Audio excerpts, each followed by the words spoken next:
What's up guys, David here with Varez Media, and today's 2-minute tip is all about how to get more beautiful blurry background bokeh. I'll demonstrate with the Sony ZV-E10, a7c and a7 IV, but these principles will help you capture more bokeh on for any camera. So, can I explain them in less than 2 minutes? Let's find out and start the clock. To get the maximum bokeh possible, we need to consider 5 things. First is aperture setting. This is how wide the lens can open up and is shown by the f number of the lens. Other factors held constant, a lower f number means a wider aperture and therefore more bokeh. So f2.8 is better for bokeh than f4. f1.4 is better than f2.8 and so on.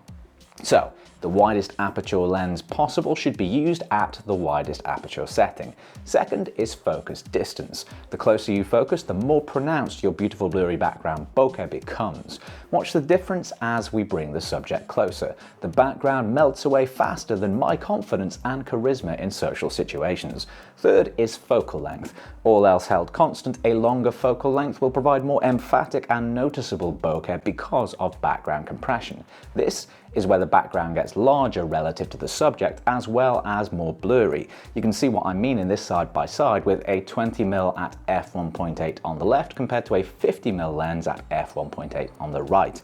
Our fourth and sequentially subsequent subject is sensor size, and like selecting sauna seating for several sumos, bigger is better. Deep dive on this topic is linked below. The short version is that the same aperture setting and equivalent field of view on cameras with different sensor sizes will always achieve more bokeh on the camera with the larger sensor.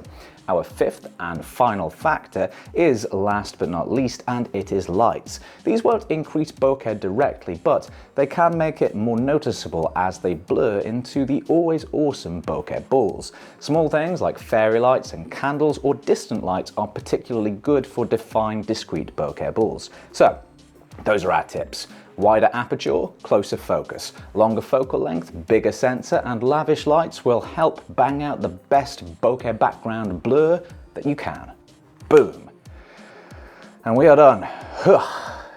Deep breath. Not many breaths in the previous 2 minutes. How did we do for time? Hopefully not too far off. Whatever the answer, massive thank you for watching, and I hope that some of that was helpful.